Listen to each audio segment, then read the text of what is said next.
alihi wa sahbihi wa mawala. Rabbi shrah li sadri wa yassir li amri wahlul 'uqdatam min lisani yafqahu qawli.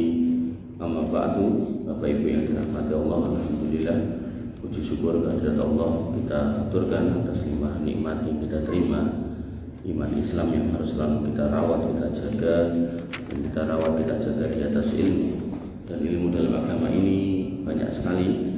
Maka di antara ilmu yang harus kita tuntut yaitu ilmu yang terkait dengan diri kita, yaitu tentang ibadah.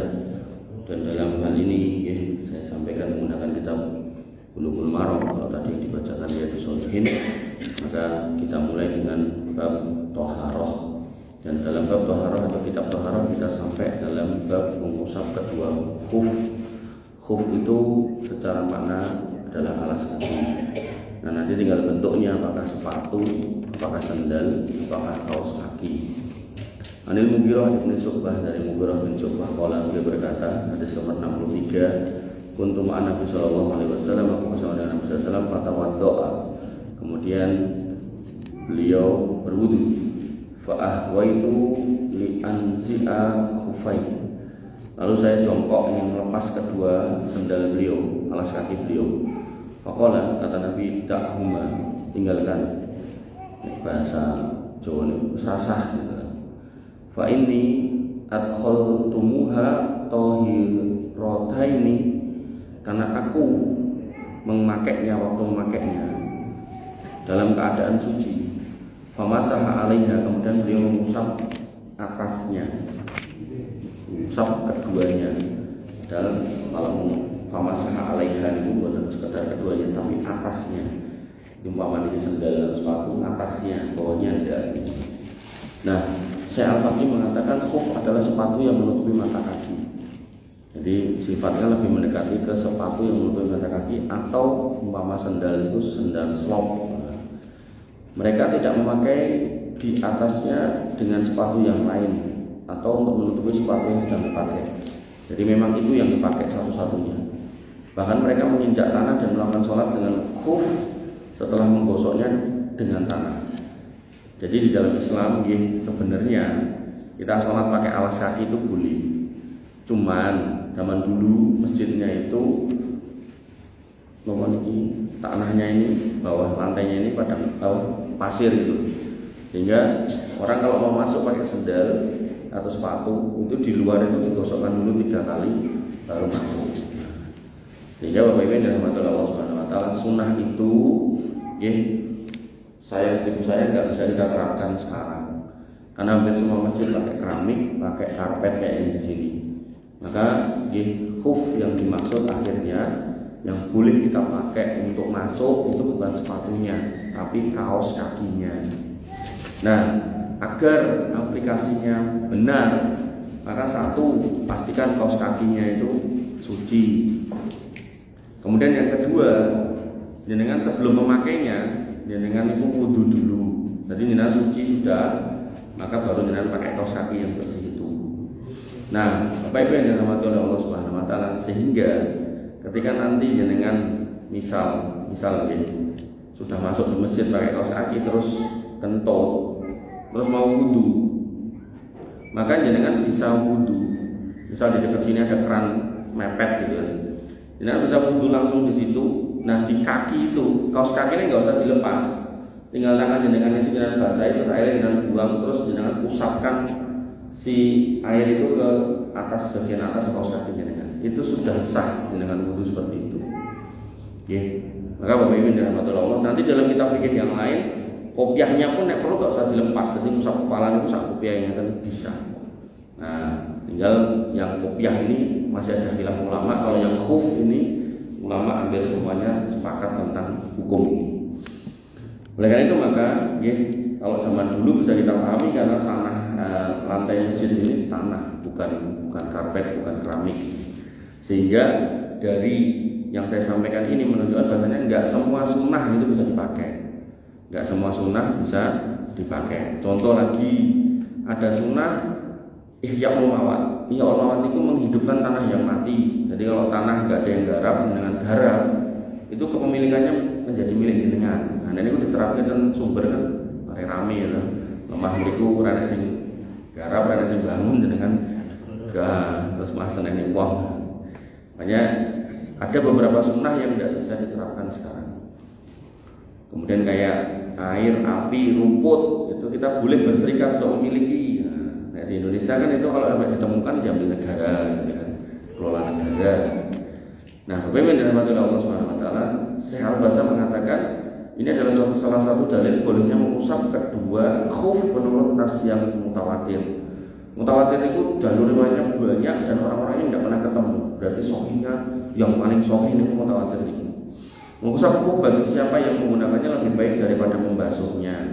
Hal ini untuk menjaga asal mula dari hukumnya secara syar'i dengan syarat benar-benar suci sebagaimana diperbolehkan mengusap dua khuf. Dan ini di dalam kitab akidah yang pertama disusun oleh ulama yaitu Imam Sufyan Ats-Tsauri dimasukkan dalam bab akidah. Kenapa? Karena zaman dulu ada orang yang menolak hadis ini. Jadi beliau sampai memasukkan itu dalam bab akidah. Tapi sebenarnya itu bukan bab akidah, fikih. Tapi nek soal nggak percaya sama hadis ya itu masuk akidah. Tapi soal boleh dan tidaknya mengusap khuf, boleh dan tidaknya pakai khuf itu masuknya di fikih. Apa yang dirahmati oleh Allah? Walil arba'ati anhu ilan Nasa'i, dan dari Imam 4 kecuali Nasa'i, anna Nabi SAW masaha a'lal khuf wa asfalahu, bahwasanya Nabi ini mengusap bagian atas dan bawah, dan dalam sananya terdapat kelemahan. Jadi kalau ada hadis yang menjelaskan diusapnya ke atas sama bawah, itu hadisnya justru lemah. Yang kuat ya cuma atasnya aja, bukan bawahnya aja. Kayak nanti Imam Ali itu ketika bertemu dengan orang yang ini nggak logika, nek nggak bisa diterima dengan logika, dia akan menolak. Dia mengatakan nek kabeh kudu nganggo logika, kudune ngusap khuf itu di bawah bukan di atas, kata dia. Tapi fikih justru menjelaskan ngusap khuf itu di atas bukan di bawah. Ini menunjukkan bahwasanya ketika ketemu dua hal, dalil dan logika, dalil diajukan dulu, logika baru menyusul. Logikanya bisa nyambung, berarti logikanya benar. Logikanya belum nyambung, berarti mungkin akalnya belum nyampe gitu. Makanya zaman dulu muncul sosok orang yang paling utama dalam Islam dan Abu Bakar As-Siddiq. Kenapa? Karena semua orang pakai logika. Orang mungkin bisa berperjalanan dalam waktu singkat dari Mekah ke Baitul Maqdis naik lagi ke langit, orang mungkin pakai logika. Tapi Abu Bakar As-Siddiq enggak. Apapun yang dikatakan si orang itu, yaitu Muhammad SAW, aku percaya. Nah, ini Bapak Ibu yang dirahmati Allah, satu konsekuensi dari sebuah keimanan. Ya, kalau memang belum nyampe logika kita, ya jangan ditolak. Makanya ketika kita ngomongkan benda-benda di langit di atas sana, nanti ada kursi, ada aras, ada macam-macam, ya logika kita belum nyampe, kita terima aja, dalilnya ada. Makanya nanti Imam Malik mengatakan ada empat poin terkait dengan urusan yang gaib, yaitu al-istiwa wa ma'lumun. Kalau ditanya tentang istiwa, kita tahu artinya itu apa. Istiwa bersemayam, sejauh jumeneng gitu. Nah, kemudian wal kaifiyatu majhulun, bagaimana istiwanya Allah tidak ada orang tahu. Wal imanu bi wajibun, dan mengimani wajib karena memang ada dalilnya banyak. Wa su'alu an bid'ah, dan mempertanyakan tentang bagaimana istiwanya Allah itu sebuah kekeliruan. Makanya Bapak Ibu yang dirahmati Allah Subhanahu wa taala, ya, seorang muslim ketika memang syariat itu dinyatakan dalam dalil Al-Qur'an dan sunnah yang benar, maka ya kita imani dulu. Nah, baru dalam perjalanannya kita bisa memahami apa enggak. Oh, belum, maka jangan ditolak dulu, diamalkan dulu. Kayak contoh haji misal, Nabi dulu pernah ngomong, kalau minumanmu kecemplung lalat, begitu kecemplung plung, delepkan sekali, celup, ambil buang. Jadi kecemplung yang pertama itu loh, plung, suruh menenggelamkan sekali, celup gitu, langsung diangkat buang. Kata Nabi, sayap satunya ada racun, begitu buat celupkan, sayap satunya mengeluarkan penawar. Dan hari ini itu sudah diteliti dan ada di dalam jurnal internasional tentang racun dan penawar dalam sayap lalat. Saya pas nonton videonya mau gede-gede. Jadi orang kafir itu untuk mengimani satu hadis tidak meneliti sampai pakai mikroskop, akhirnya ketok gitu. Dan kita ada hadisnya sahih, kadang malah kita tolak, alasannya logika belum nyampe. Padahal logika belum nyampe, bukan konten hadisnya yang salah, otak kita yang kadang itu belum paham gitu loh. Ilmu belum datang, nunggu 1500 tahun baru bisa diungkap itu. Makanya Bapak Ibu dan rahmatullah, mungkin pernah saya jelaskan juga di sini tentang babi itu. Babi itu kalau diomongkan karena jorok, karena cacing pita, itu semua sekarang ada obatnya. Tapi satu-satunya yang nggak ada obatnya dari babi itu DNA-nya dekat dengan manusia. Makanya untuk menghasilkan organ transplantasi organ itu bisa dilakukan dengan cara memasukkan DNA manusia ke babi, sehingga DNA babi itu makin dekat dengan manusia, nanti organ ginjalnya apanya bisa diambil buat orang. Nah, babi yang sudah memasukkan DNA manusia itu otomatis DNA-nya itu sudah dekat banget dengan manusia. Ibaratnya kalau orang makan babi yang kelebon DNA manusia itu kayak orang makan orang gitu. Nah, orang makan orang akan berpotensi memunculkan penyakit yang nggak ada obatnya. Makanya kanibalisme, orang makan orang itu di dunia manapun di hari ini, sekarang ini, mau agama apapun itu tidak boleh, karena itu tingkat bahayanya tinggi. Tingkat bahaya buat kesehatan itu akan memunculkan penyakit yang nggak ada obatnya, dan itu mengerikan. Makanya Bapak Ibu dalam masalah Allah Subhanahu Wa Taala, Islam mendahului itu. Neng kadang kita terkontaminasi sama pemikiran sebagian orang-orang orientalis sehingga seolah-olah semua harus dilogika. Orang-orang filosofi, ahli filsafat seolah-olah semua harus dilogika. Nek nggak masuk akal kita nggak mau terima. Padahal yang harus kita kedepankan adalah sami'na wa ata'na. Kami dengar, kami taati. Kami dengar, kami imani. Bapak Ibu yang dirahmati Allah Subhanahu Wa Taala. Dan tentang tata cara dan masa berlaku mengusap khuf dikatakan oleh Al-Imam Ali bin Abi Thalib radhiyallahu anhu berkata, "Laukan at-tib birra'yi lakana asfalal khuffi aula bil masyi min a'lahu." Sekiranya, kata beliau, agama ini harus dididik pakai logika, maka mengusap khuf bagian atas itu lebih utama daripada bawahnya. Wong sing gawe tidak itu bawah, tapi yang suruh ngusap yang atas. Tapi bukan berarti bawahnya ini tidak disucikan, tetap disucikan. Caranya sebelum masuk tempat sholat digosok dulu di tanah 3 kali. Ini tadi sudah saya disclaimer, nggak bisa dipakai di masjid, tapi mungkin dengan pakai di tempat sholat lapangan pas sholat id. Jadi misal diumumkan sholat idnya di tanah lapang tertentu, ya kemudian dengan cuman bawa koran misalnya gitu kan. Nah, korannya cukup buat duduk, sama kalau digelar itu bisa buat muka gitu kan. Nah, kakinya dengan misal pakai sepatu ya usah dicopot gitu. Pakai aja enggak apa-apa. Cuman sebelum memakai dengan wudu dulu. Kemudian pas mau pakai dengan pastikan si sepatunya tidak ada najisnya, gitu, termasuk kaos kakinya.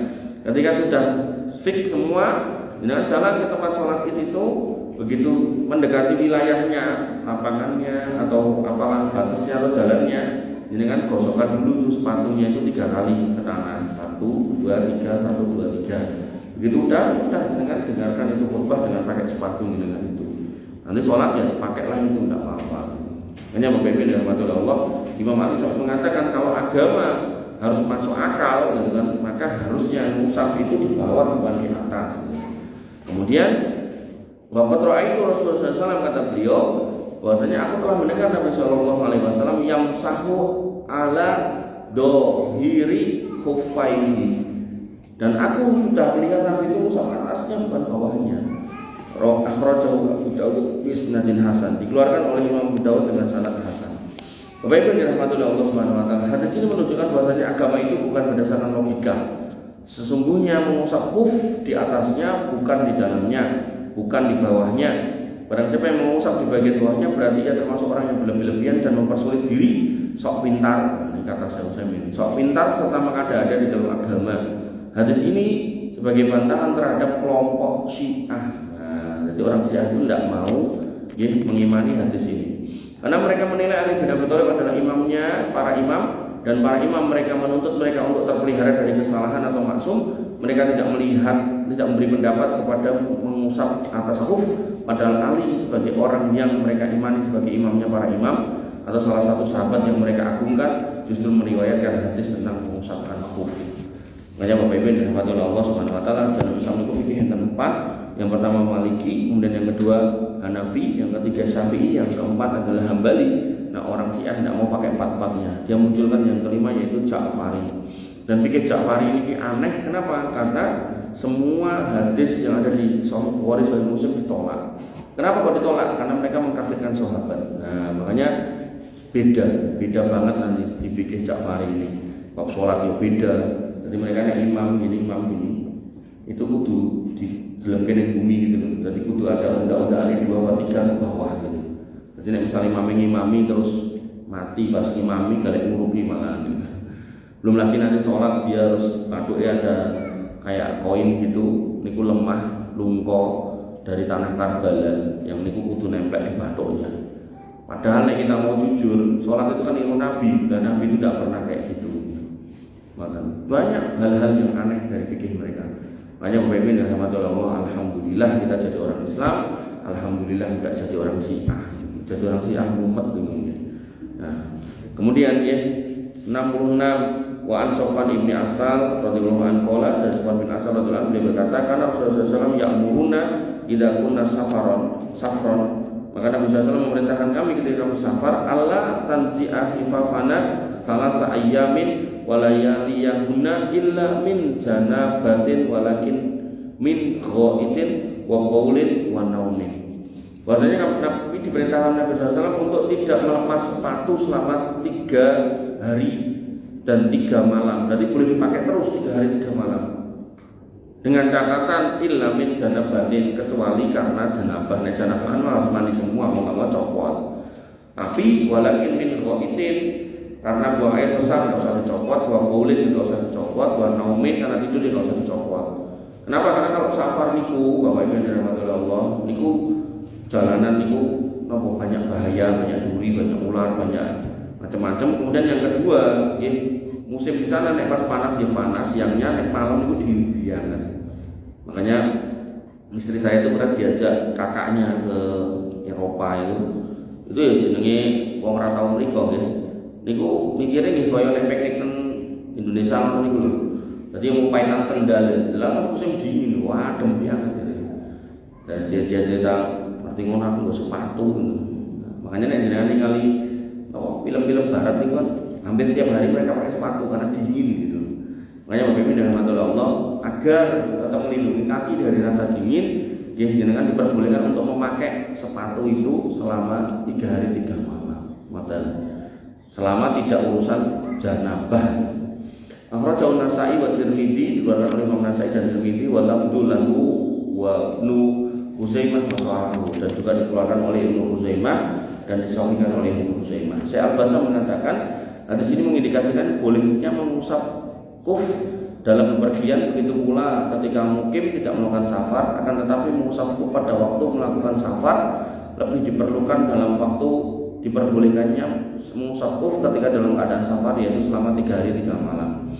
Setelah itu wajib meninggalkannya dan ketika berwudu hendaknya membasuh kedua mata kaki. Di samping itu mengusap kuf adalah dikarenakan oleh hadas kecil, boleh karena hadas kecil bukan karena hadas besar, dan hukum ini disepakati oleh para ulama. Sehingga ketika jenengan sudah menutup kaki dengan sepatu 3 hari 3 malam, maka pada malam yang keempat jenengan harus membukanya. Nah kalau mau gitu lagi, dilanjut lagi boleh.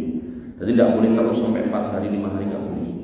Kemudian hadis berikutnya wa an Ali bin Abi Thalib, dan dari Ali bin Abi Thalib qala berkata, ja'ala Nabi sallallahu alaihi wasallam salasa ayyamin wa layaliyahunna lil musafir. Bahasa Nabi sallallahu menetapkan 3 hari 3 malam untuk musafir, wa yauman wa lailah lil mukim, dan kemudian 1 hari 1 malam untuk orang yang mukim, yakni fil masyi alal khufaini, yaitu tentang urusan mengusap kuf. Maka mengusap kuf ini yang 3 hari 3 malam untuk orang safar, menurut hadis ini, yang orang mukim kayak kita sehari semalam itu boleh. Akhrajahu Muslim, dikeluarkan oleh Imam Muslim. Syekh Utsaimin berkata, terhitung mulai dari awal memakai kuf setelah berhadas. Oleh karenanya tidak terhitung sebelum menggunakan kuf setelah berhadas. Kalau seorang memakai kuf untuk melakukan salat subuh, sedang dia dalam posisi suci dan telah mengusap kuf ketika akan melakukan salat isya, maka masa kuf dimulai sejak mengusap untuk salat isya dan boleh jadi selama 3 hari dia dalam posisi mukim dan ketika itu dalam keadaan suci sampai tidur. Jadi Syekh Utsaimin lebih longgar ya. Jadi beliau berpendapat bahwasanya kalaupun kamu tidak safar, ya, maka kamu boleh. Tapi kalau kembali ke hadis, kalau mukim itu sehari semalam, kalau safar 3 hari 3 malam. Wa an Sauban, dan dari Sauban radhiyallahu anhu dia berkata, ba'asa Rasulullah SAW sariyah. Nabi SAW pernah mengirim pasukan kecil. Nah, sariyah itu pasukan kecil untuk mengintai. Biasanya isinya antara 5 sampai 10 orang atau mungkin 15 orang kecil. Jadi untuk mengintai musuh sampai mana perjalanan mereka. Nah, apa kata Nabi? Fa amarohum ayyamsahu alal asaib. Nabi memerintahkan mereka untuk mengusap asaib, yaitu sorban. Yang tadi saya sampaikan dalam fikih tentang khuf juga berlaku juga tentang sorban. Kemudian yakni al-amaim, yaitu jamak dari amimah. Amimah itu sorban. Kemudian buat tasahin, dan juga diminta untuk mengusap tasahin, yakni al-khifaf, yaitu khuf, jamak dari khuf. Jadi sorban itu diusap boleh, artinya pas wudu gak usah dicopot langsung. Kemudian yang sepatu atau sendal tadi juga langsung diusap atasnya. Rawahu Imam Ahmad wa Abu Dawud wa Sahahu Al-Hakim. Syalbasa mengatakan hadis ini adalah dalil bolehnya mengusap sorban dan khuf ketika dalam keadaan sebagai musafir ataupun tidak bepergian. Pembolehannya bersifat umum.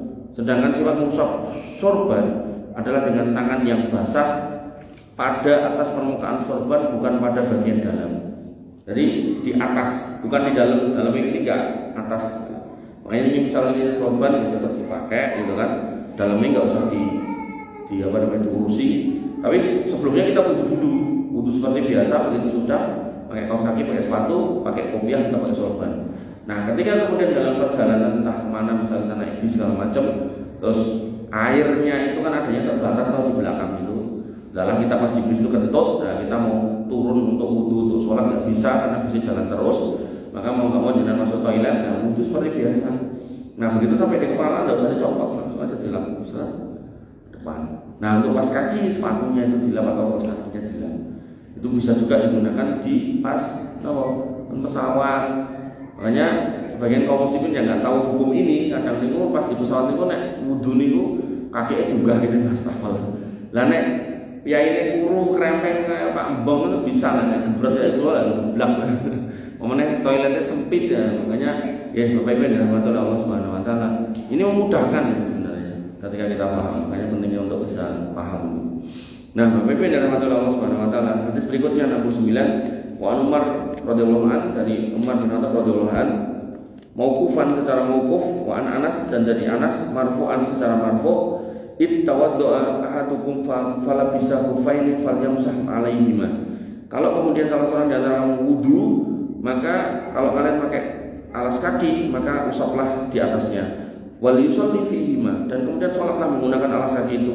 Wala yakhlaqhuma, dan jangan dicopot, insya'a illa minal janabah, kalau kamu mau, kecuali kalau kamu kena urusan janabah atau mandi besar, maka harus dicopot. Bapak Ibu dirahmati Allah Subhanahu wa taala, nggih. Hadis ini juga menguatkan lagi dari Umar bin Khattab tadi dan Anas bin Malik, selain Ali bin Abi Thalib, menguatkan praktek sahabat dulu, nggih, boleh untuk memakai khuf, tapi dengan catatan nggih, sekarang menyesuaikan. Nek ke masjid kayak gini ya ndak boleh. Makanya nanti jangan hati-hati kalau ketemu sama orang-orang aneh yang munggah masjid dengan sendal atau sepatu, jadi kok mau komen sunnah Nabi gitu. Nah itu jangan tinggal jelaskan, ndak bisa kalau masjidnya kayak gini Mas gitu kan. Kecuali sendalnya anyar atau sepatunya anyar belum pernah dipakai, nah apa-apa. Nah, Bapak Ibu yang dirahmati Allah Subhanahu wa taala, ada beberapa masjid itu yang mungkin tempatnya saking dingin. Niku selain dikai karpet gini, bawahnya dikasih busa. Nah, masjid yang kayak gitu jadi cocok itu. Jadi misal di depan pintu situ dikasih sepatu-sepatu yang apa istilahnya, memang khusus di dalam masjid. Jadi tidak yang sepatu dari luar masuk buat. Nah itu cocok kok, yang masjid-masjid kayak gitu cocok karena dingin banget gitu. Kemudian Syekh Utsaimin mengatakan hadis ini menunjukkan bahwa tidak diperbolehkan mengusap khuf kecuali sampai dipastikan sudah menggunakan kedua-duanya.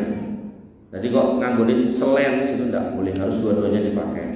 Nah itu pun juga setelah sempurna melakukan toharoh atau bersuci, dan lebih rajin mengusap bagi yang menggunakan daripada yang menanggalkannya, sebagaimana dilarang menggunakan khuf ketika keadaan junub. Artinya dia nggak pernah melepasnya, jadi mau tertinggu copot.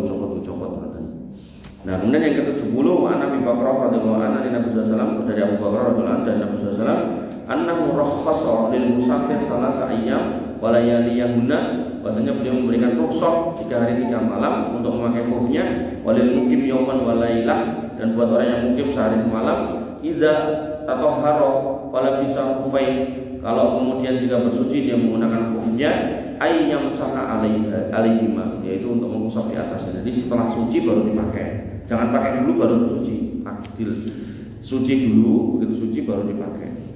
Bapak Ibu yang dirahmati oleh Allah Subhanahu wa taala, satu hadis lagi untuk menutup bab tentang khuf ini, insyaallah besok minggu depan kita lanjutkan dengan hal-hal yang membatalkan wudu, yaitu hadis nomor 71. Wa an Ubay bin Imarah, dari Ubay bin Imarah radhiyallahu anhu, annahu qala, bahwasanya beliau berkata, ya Rasulullah, wahai Rasulullah, amsahu alal khuffain, apakah saya mengusap di atas kedua khuf saya, bagian atasnya? Qala, kata Nabi, na'am, iya.